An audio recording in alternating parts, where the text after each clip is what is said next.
This is Greg Pass with the Americans in Wartime Museum. Today's date is December the 20th, 2018, and I'm conducting an interview with Conrado Morgan, and we are at Nokesville, Virginia at the tank farm. Sir, would you give me your full name and where you were born? Conrado Barry L. Morgan, born in Portsmouth, Virginia. And what war did you participate in? I participated in Somalia, Iraq, twice. Desert Shield, Desert Storm. And do you have any military veterans in your family? My dad is Navy, Vietnam vet, 3 tours on gunboats, and that's it. And what motivated you to join the military? My dad, he was in the military for 20 years. He retired. He said, hey, you need to join the military or go to college. And I said, I'll do both. I'll do college and go in the military. Gotcha. So how old were you when you were commissioned? I was about 22. About 22. What was your military occupational specialty, and tell us about your training that went into that? Background started National Guards, AIT basic training, 1980 and 1981 during the summers. And that was Air Defense Artillery. Moved from there and got commissioned in 1983 as a second lieutenant in the Quartermaster Corps. And the background was logistics. And so training at Fort Lee for a basic course, officer basic course, and officer advanced course. And also I'm a rigger and trained at Fort Lee for that also.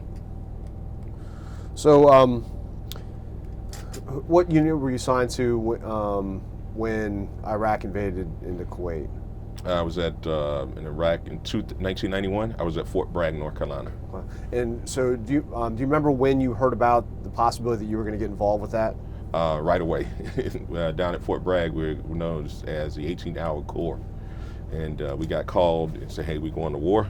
And that's when we got called in 1991. And what rank were you at the time? The first war was a captain. Yeah, captain. And did you know much about Kuwait at that time? Or? No, not at all. Not at all. I thought it was just a country that they were having fun, and it was part of Iraq, because when Iraq invaded, that's what I thought. They were a part of that country, and they were not. So, so when did you get into Saudi Arabia, and where did you guys land? We landed at Port of Jebel, and that was our first station there. I was at I Company 159 HAC, and then in a battalion, 7th Transportation Battalion, and then the battalion transferred me to the battalion headquarters. And where were you guys geographically? Do you recall? Geographically, we started at Port of Jebel and Daman, and then we moved up to Cement City. And from Cement City, we went to King Khalid City. And then from King Khalid, we went to Rafah, which was 6 miles outside Iraq. So tell us about your day-to-day duties during Desert Shield before the war actually kicked off. Before the war, we was preparing for the war. We was hardening vehicles. We were getting food, ammunition, and everything to the front line. We were preparing. We did not go across the line because the war lasted 100 hours. And we were set to go. We had our lines of communications and lines of logistics ready to go. And we got steaded down in Rafah, 6 miles outside Iraq. So explain like the day-to-day activities on what you would do, like around the time you're waking up. I mean, were you working in a tent? Were you working in an office? The time we woke up every morning around about 5 or 6 in the morning. We worked in a shelter like this, a van like this, and you go in, you work your tour or your duty hours from 5, 6 in the morning until 6 in the evening. And once you get off, you either did PT or you went and got something to eat or something of that nature. And were you staying in GP medium tents or? GP medium, yes, in tents. Now, so you were commissioned. I assume you were only with some other officers as well. Yes, with officers. But every night, breakfast, lunch, and dinner, there was a Scud missile going off. So we always got alerted, and we had to put on go to Mach 4. Mm-hmm. Explain what that is for people who might not know. NBC gear. Yeah, nuclear, biological, chemical gear. We had to put it on at least 3 times a day because of the Scud missiles were being blown up and shot up above our head. I'm sorry, maybe I missed it. What month did you guys get over there? Do you remember? I think we got over there in September. Okay. September, and I stayed there for 9 months. My unit came back, and I stayed for 9 months. I came back in June of the next year. Okay. Were you married at the time? No, single. How did you communicate with your family? Via phone and mail. Yeah, phone and mail. Do you recall the Any Soldier letters? Do you remember that? Yes, we got several soldiers' letters, and that was very important to receive. You know, you get a soldier's letter, and you kind of respond back in kind, because the American people were writing. Didn't know who the kids were, or the students, or the teachers were, but you always responded back if you got a letter like that. Mm-hmm. So for people, again, who are not familiar with that, can you explain how that program worked? Basically, the USO would gather a box of letters and mail it to each unit, or hand carry to each unit, and we'd grab a letter out of the box. You know, as you're walking by, they would have it at the post office. Just walk by and grab a letter. If you decide to write back, you can go ahead and do so. Yeah. So what about your equipment? What was your kit? What did that involve? What were you and your fellow soldiers equipped with? Oh, with Kevlar helmets. We had NBC gear. We had Beretta, 9mm. That's what I carried, and also we were carrying M16 also, because we thought, you know, we were going to get across the border and shoot and kill someone, but that didn't happen. So when the word came out that we were going to launch, when we did launch the air attack, how did you find? Do you remember how you found that out? And we were in the middle. We were in the middle of the desert. There was a NBA game playing. You know, it was all the Star Spangled Banner was playing on it. And there was a singer. I think it was Marvin Gaye, if I'm not mistaken. He was singing. He was singing the national anthem. He was singing the national anthem. So we stopped there in the middle of the desert, got out the car and got at attention. And then that's when everything kicked off. And then it's just like, okay, this is it. We're ready to go. So how did your duties change once the war actually started, transition from Desert Shield to Desert Storm? Was there much change in your day-to-day duties? No, about the same. We just increased the amount of equipment and logistics items and personnel that was coming in theater. By baseline, we was kind of tracking those folks and tracking the equipment and the supplies. So I've read a lot about the logistics that went into that conflict, like the big picture.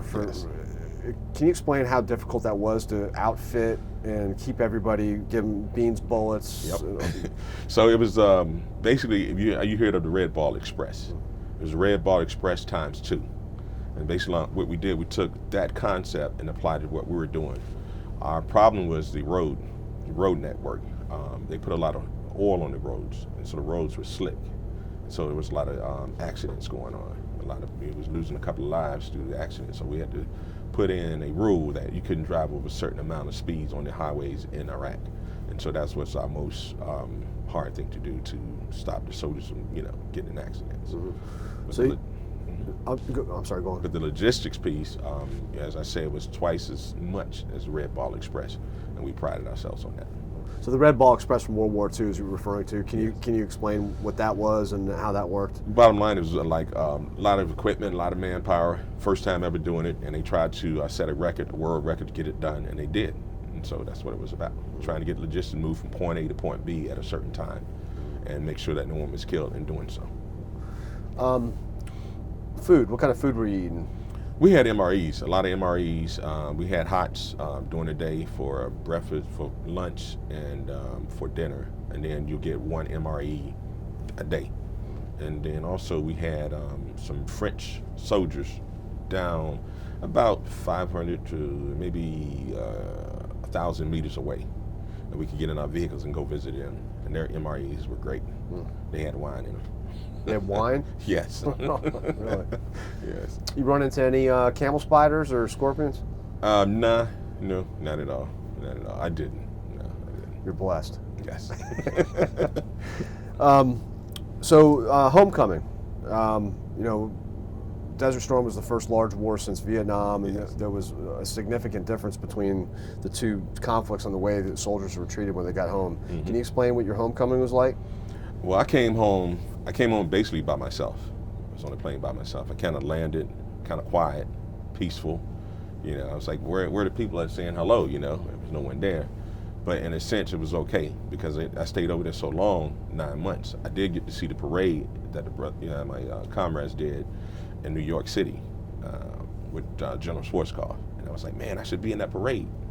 But missed that parade, which didn't make a difference, because I was a soldier. I signed up for it, and that was the way it was. You come home, you do your duty, and you come back home and keep moving. Especially at Fort Bragg, because it's always going situation at Bragg where you up one morning you at at home. The next minute you may be in Florida taking care of hurricanes.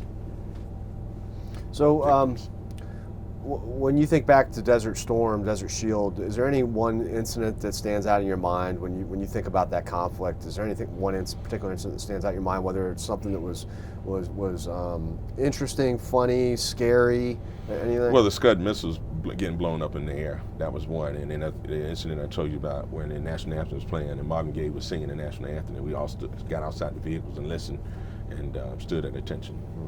And the other thing was to be able to use the satellite phones to call back home, to talk to loved ones and say hello.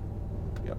So you talked a little bit about the Scud. So again, keeping in mind that people that might watch this have no idea what that is. Explain what that is and what the defense was. Well, they thought Scud missiles was with nuclear heads on them. And we thought, it was going to be some bad juju out there, and it was killing us. The Iraqis were shooting, and it was long-range missiles that were shooting across. A couple of them hit Israel, but they never got to where we were because we had our defense systems up and they were knocking them out of the sky.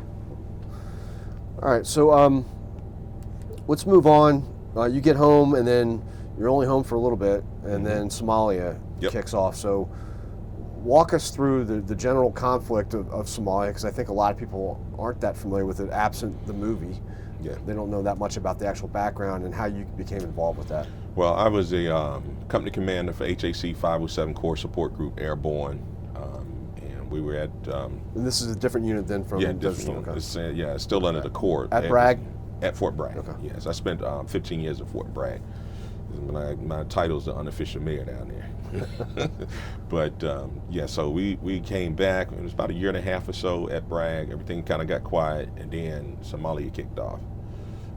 We went there, we loaded the ships, loaded the vessels and everything down at the port in Wilmington, and then said, okay, it's time to go. We got on the planes, we landed at the airport, and then we flew from the airport to the university compound by helicopters. And the funniest thing was, it was Russian helicopters we were flying in. Yeah, really? Yes.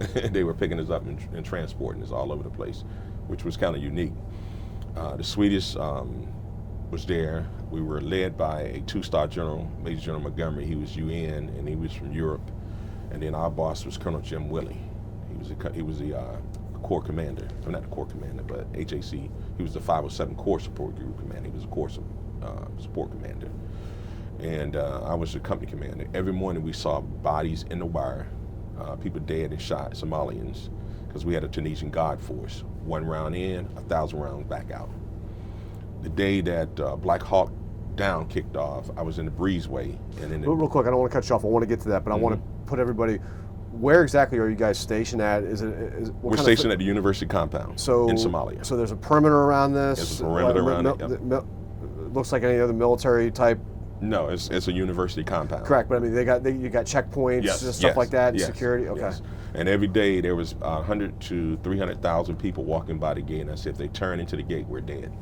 They never turned in. Morgan, my last name Morgan, is a Somalian name. And so one day someone brought me a hat in with my name on it, Morgan, on the Somalian flag. And it said, "You are a brother." And I was like, really? But that was kind of interesting, one of the things that happened over there. We would hold formations, and in the formations you would have rounds popping off the satellite dish when people trying to shoot in at us. And so. And again, just keeping in mind, a lot of people aren't going to understand, this is not an organized military. Describe your opposition at this point. Unlike Iraq, right. We're not talking about a large nation army. Right. How would you describe we were supposed Ragtag? to be peacekeeping. We were peacekeeping, and we were under the UN. They gave us blue berets to wear, and we never put them on. We always kept them in our hip pocket, and we were wearing maybe like in the afternoon, but during the daytime, we always kept our red berets on because we were airborne. So the Corps commander, the support commander said, "Hey, we can do it that way." But it was a peacekeeping force. But as we left out the gate, you notice people shooting at you and throwing rocks at you. And who are those people? Somalians. Yeah, but they are locals. Yeah, okay, gotcha. Ardib friends. Gotcha. Yeah. Okay, so take us to what you started to talk about. So one day, woke up, went out to the breezeway, had my binoculars, looked up in the sky, and I saw 2 airplanes flying, 2 helicopters, and I saw tracer rounds below them. I said, they are shooting at those helicopters, and I said, perhaps, maybe they might get hit. They said, nah, that's not going to happen, because we're Americans, we're going to fly above that. and then the helicopters decided to drop down a little bit lower. So one got hit, disappeared. Another one got hit, disappeared. And the time my radio was here, and it started squawking, Black Hawk down, Black Hawk down, Black Hawk down. So for the next 72 hours, we tried to get the guys off the battlefield. We sent people to get blood. We gave more ammunition. I mean, it was just all hell broke loose. But after that 72 hours, everything calmed down, and that was it. So what kind of duties were you, before that incident, what kind of duties were you running there? The same type of stuff that you were doing? Yeah. Well, I was company commander. Company commander. So basically, you know, taking care of the soldiers, making sure they had a place to live, sleep, and eat, and providing them with ammunition, providing them with training, you know, make sure they were prepared to go, putting together convoys and things of that nature, making sure they go out. And I was going outside the gate with them. So that was going on before. So for all that time, during the Black Hawk Down incident, excuse me, what was your role during those hours? Basically, organizing the soldiers, getting them to go get blood, making sure we had transportation to get the guys to the battlefield. You know, we sent out the Pakistanis, and they got to the fight and stopped and shut their hatches. And so we had to send our guys around the city to fight their way in to go get our guys. And some of them made it out, some of them didn't. We had guys on the operating table with RPGs lodged in their chests. And if you read the book Black Hawk Down, you know exactly what I'm talking about. So before the operation kicked off, were you and your team aware that was about to go down? No. Okay. No. It was told after the fact that the special operations were not supposed to go in what is called four corners. And four corners means it's 4 tall buildings in Somalia, and they were supposed to stay away from there. But they decided not to go there because they had gotten intelligence that Adi may have been in one of those buildings. So they decided to go anyway. And when they went, all hell broke loose. Gotcha. So there was a lot of controversy after that as far as, did you guys get the stuff you needed? Right. Do you have any input on that, or any opinions? We had one armored vehicle, or Humvee, to blow up. It was shredded into pieces, and we lost 4 MPs. And I was saying, hey, we need to change these vehicles from, you know, regular Humvees to up armor, you know. So I said, because these Humvees are not going to make it. So, you know, we continue to do our job in those Humvees. But then when we left there and went to the second Iraq war, that started up, that's when they started with IEDs and blowing those up.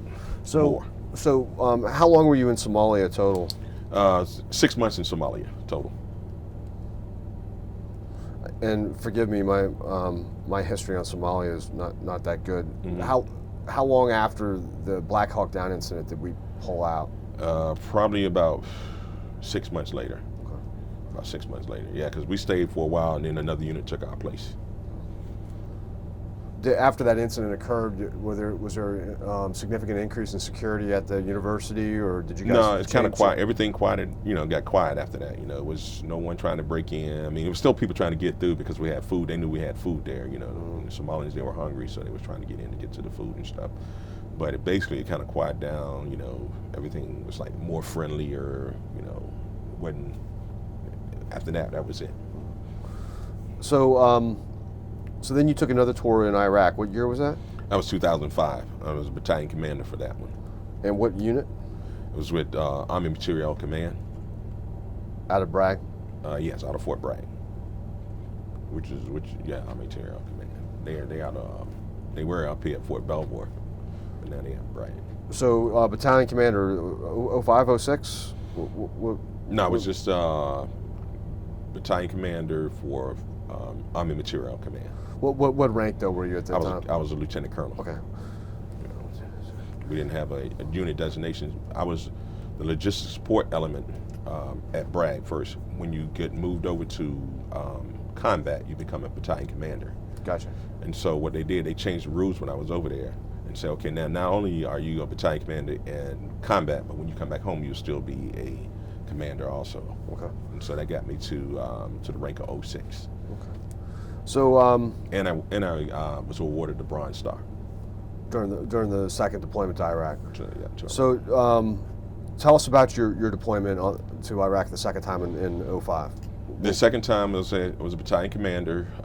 Had a lot of civilians working for me. We did all the up armor vehicles. We were, uploaded those. As I said, it was time for a change, and we were making the change as we were going along. But that second tour was pretty good. I mean, we got shot at breakfast, lunch, and dinner with RPGs for 6 months, nonstop. You hear sirens going off in the middle of the night at 2 or 3 o'clock in the morning. You're being shot at. The RPGs were coming in. You had to jump up out of your bed and run to the bunkers. Where were you at? Balad. Where is Balad. that geographically? About the middle of Iraq. Okay. Yeah. And explain the compound you were at.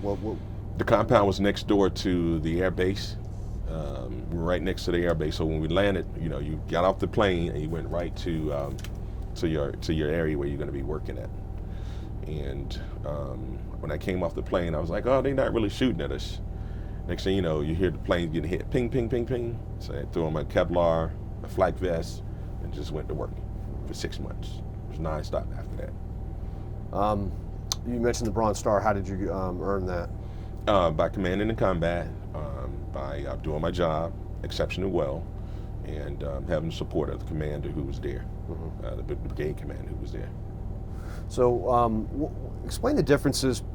So a lot of years have passed since the first time you were in Desert Shield to 2005.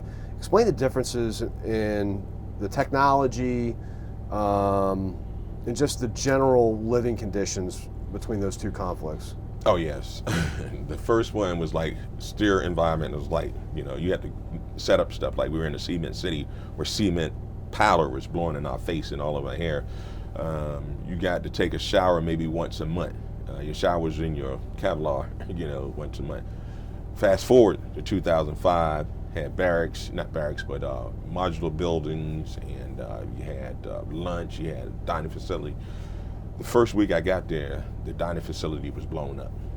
We lost about 4 or 5 people. And then about a month or 2 later, the gym got hit by an RPG round. We lost 2 or 3 civilians there. And so that was the difference. We were more stable, but we got shot at more in the second war than the first war. Mm-hmm. And, RPGs. Were you married at the time of the second deployment? No. Okay. Was not married. So, but you were able to communicate a lot different, I assume. Yes. In 2005, computers. You have access to computers. Emails, cell phones. Yeah, it was much better. Mm-hmm. It was much better. Communication was. And I'm sorry, how long was that tour? I was there for 6 months. 6 months. There you go. Because we came in on the individual rotation. Was there any overall difference in, I don't know how I explain it, was there any overall difference in the feeling nationally between the two conflicts? In other words, did you interpret more or less support for the first one than the second, or vice versa, like from the home I think front? the first one had more because of the more people were involved. It was a large buildup. It was a large contingency over there fighting.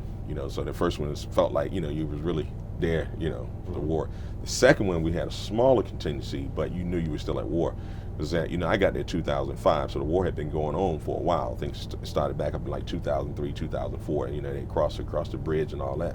So by the time I got there, everything was kind of calming down a little bit. But like I said, they were still shooting at us, and so that still impacts you today. Loud noises.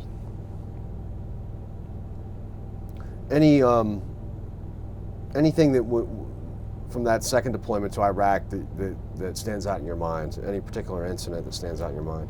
Just the up armored vehicles, how we were doing it, and how we were trying to protect the soldiers, and making sure that we were trying to save lives, and we were doing it to the best of our ability for what we were given. Were they being up armored there on site in Iraq? So you guys would get the material there. Yep. Somebody would fuse it on or something. Okay. Yes. Okay. For sure. So obviously, a lot better armor in 2005 than in 91. Yes. A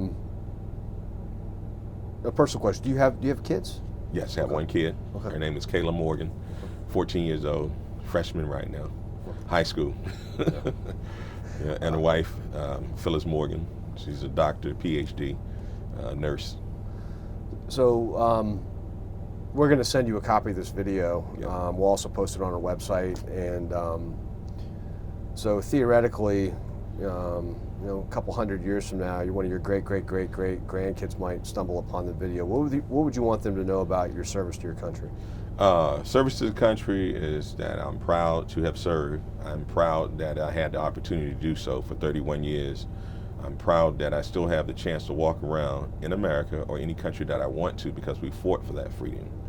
In addition, I'm also proud and to say that I stand on the shoulders of those that have gone before me, such as the Triple Nickel, which is the smoke soldiers. That's what my wife calling them. She heard you talking about her. Yeah, the Triple Nickel, smoke jumpers, Buffalo Soldiers, also the Tuskegee Airmen, also the Long Gray Line, the Golden 10, and the 1.4 Marines. They're all African Americans that were first in the military, and the military segregated in 1950.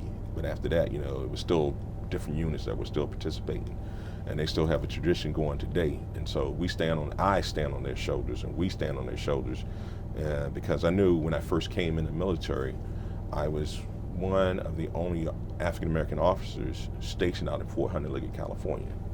And coming from an African American institution and community, it was kind of tough, but I made it through it, and so can they.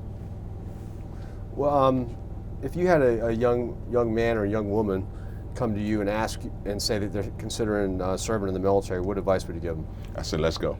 I said, what do you want to do? You want to go now, or you want to go later? If you're thinking about going to college, we can get you in Army ROTC, or I have in my hip pocket and get you a scholarship. 3.5 GPA or better, I can get you a full ride to any institution in the country. And that is through the Rocks Incorporated, which I'm a member of. I'm also a member of the United States, I'm not in the United States, but I am a member of the Norfolk State University Alumni and the VFW. So I'm still connected after 40 years of doing this. So how do you think that your 3 different wartime experiences shaped you into the man you are today? The 3 war experiences made me better, made me a better person, made me a better man, and made me understood that the whole world is not your friend. However, you still can have friends even when you're at war. Well said. Well, on behalf of the Americans in Wartime Museum, I thank you for taking the time to come in and talk with us today, and more importantly, thank you for your service. Thank you.